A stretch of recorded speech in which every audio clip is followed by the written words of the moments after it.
Is-sena l-ġdida se ġġib magħha aktar jiem tal-lif grazzi għall-Gvern Laburista.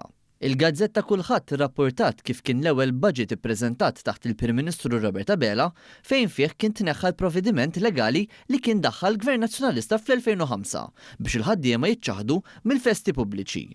Din is-sena, il-ħaddiema se jingħataw 3 ijiem addizzjonali mal-lif tagħhom li jagħmlu tajjeb għal festi pubbliċi li se jinsertaw fit-tmiem il-ġimgħa.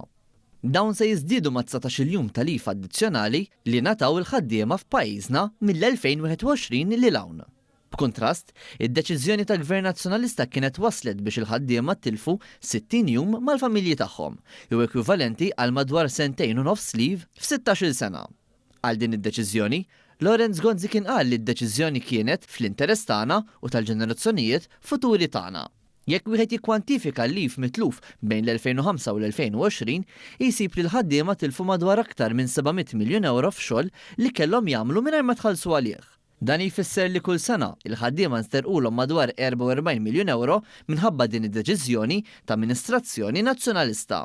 B'kuntrast, bid-deċiżjoni ta' Robert Abela, il-ħaddiema f'pajjiżna se jkunu gawdew ftit inqas minn 7 miljun jum aktar mal-familja tagħhom. Għal dawn il-jiem, il-ħaddiema tħallsu 629 miljun euro f'pagi. F'din is-sena biss, il-ħaddiema mistennija jitħallsu madwar 105 miljun euro f'pagi u allowances minkejja li se jkun lif minħabba festi pubbliċi li nsertaw fit-tmiem il-ġimgħa li tfisser medja ta' 304 euro għal kull ħaddiem f'pajjiżna. B'kollox fuq 6 snin, il-ħaddiema se jkunu gawdew l-ekwivalenti ta' kważi 2000 euro f'pagi u allowances imħallsa għal jiem ta' lif addizzjonali.